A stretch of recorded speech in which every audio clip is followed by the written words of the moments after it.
देखिए, पहली बात तो एनसीईआरटी के मुद्दे पर आते हैं। एनसीईआरटी किताबों को लिखने की प्रक्रिया क्या है, इसको समझना चाहिए। कोई एक व्यक्ति बैठ करके नहीं तय करता है कि किताब में क्या जाएगा क्या नहीं जाएगा, पाठ्यक्रम क्या होगा क्या नहीं होगा।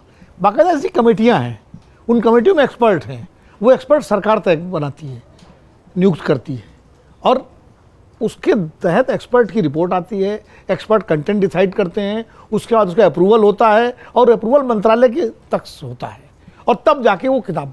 तो ये मानना कि ये किसी अधिकारी ने गलती कर दी, ऐसा तो नहीं, ये सरकार को बचाना है।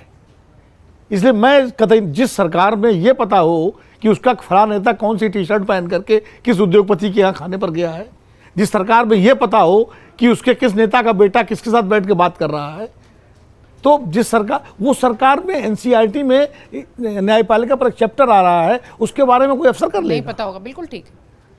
तो ये मैं इससे सहमत नहीं हूँ। ये जिम्मेदारी सीधे सीधे मंत्री की है। पहली बात, अगर मंत्री जी को नहीं पता था तो उनकी अक्षमता है, और पता है तो जिम्मेदारी स्वीकार करें। दोनों स्तर पर मंत्री के स्तर की जिम्मेदारी है, नंबर एक।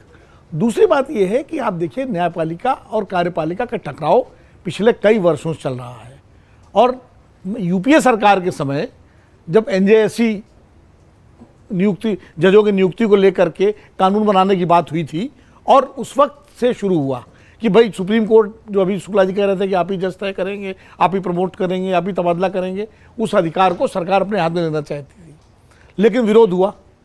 और मुझे आज भी राम जेठमलानी का उत्तर याद है, जिसमें उन्होंने कहा था कि अधिकतम मामलों में 70% मामलों में सरकार ही पार्टी होती है, सरकार के खिलाफ ही मुकदमे होते हैं, भाई यूनियंस के हैं, तमाम सारे सामाजिक संस्थाओं के हैं, सरकार पर ही होते हैं मुकदमे, और सरकार पार्टी होती है। तो सरकार ही अगर जज तय करेगी तो फिर न्याय कहाँ मिलेगा, और उस आधार पर वो बात सिरे नहीं चली। फिर इस सरकार ने भी एनजेएससी का वो विधेयक लेकर के आए और उस पर बड़ा विवाद हुआ।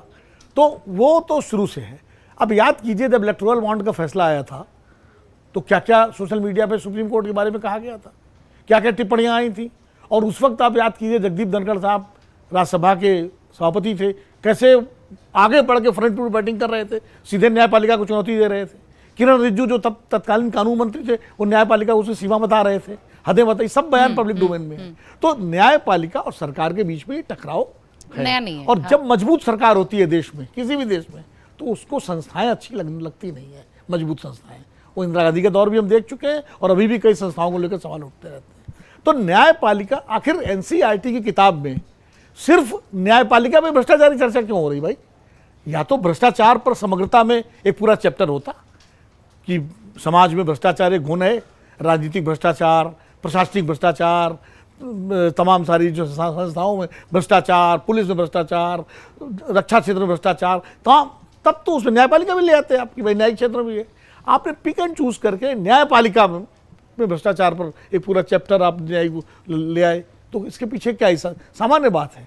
तो इसलिए अगर सुप्रीम कोर्ट ने संज्ञान लिया है तो उसमें गलत नहीं लिया कि आप अकेले एक संस्था जिसमें हम सब मानते हैं। आज अरविंद केजरीवाल अदालत से छूट गए तो जय जयकार कर रहे हैं, नहीं कर रहे हैं। कल जब मालेगांव वाले छूटे तो जय जयकार हो रही थी, नहीं हो रही थी अदालत की, न्यायपालिका की।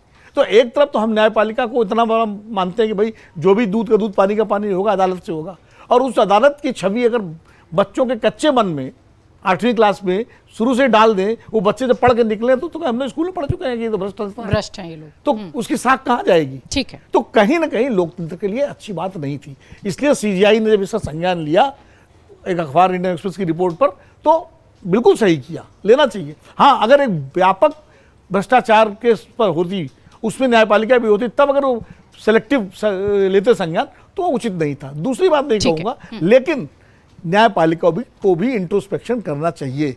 जो अभी हमारे मित्रों ने बात कही कि कितने मुकदमे लंबित हैं, अवधेश जी ने जैसे कहा कि निचले स्तर पर तारीख लेने में क्या क्या, और सच्चाई है बिल्कुल। किस तरह लोग परेशान होते हैं, 20-20 साल तक मुकदमे चलते हैं, पिता मुकदमा दर्ज कर दायर होता है और पोते तक फैसला आता है। इन सब पर ध्यान देना चाहिए, लेकिन इसके लिए सिर्फ न्यायपालिका नहीं, सरकार भी जिम्मेदार है। न्यायिक सुधार कौन करेगा? जजेस की जो कमी है, पोस्टें खाली पड़ी हुई, कौन भरेगा? अदालतों की संख्या कौन बढ़ाएगा? उनके लिए संसाधन कौन उपलब्ध करेगा? ये सरकारों की जिम्मेदारी है, तो वो होना चाहिए। इसी बहाने अगर न्यायिक सुधार पर देश में एक स्वस्थ बहस हो तो कम से कम इस घटना का एक अच्छा प्रभाव होगा कि, और मुझे लगता है कि सुप्रीम कोर्ट को इस बहस को आगे बढ़ाना चाहिए और ये संज्ञान लेकर के सुधार की इसलिए। और एक बात और कह के सुप्रीम कोर्ट के कई फैसले ऐसे होते हैं जिनका कई बार औचित्य समझ में नहीं आता, जैसे समय निकल जाता और फैसले नहीं होते। महाराष्ट्र में विधायकों का फैसला एनसीपी और शिवसेना के चुनाव चिन्ह और झंडे और डंडे और मान्यता का फैसला जो सुप्रीम कोर्ट में आज भी लंबित है, लोकसभा चुनाव भी हो गए, विधानसभा चुनाव भी हो गए, तो और उसका क्या मतलब है? तो ये तो कम से कम सुप्रीम कोर्ट भी देखना पड़ेगा कि न्याय समय पर हो और सुलभ हो। ये सुधार जो है बहुत जरूरी है लोकतंत्र को मजबूत करने के लिए। बाकी जो संज्ञान लिया है कि सिलेक्टिवली आप अगर न्यायपालिका को टारगेट करेंगे, वो उचित नहीं है। अगर आप ये वीडियो YouTube पर देख रहे हैं तो हमारे चैनल को सब्सक्राइब कर बेल आइकन दबाएं और Facebook पर देख रहे हैं तो हमारे पेज को लाइक करें।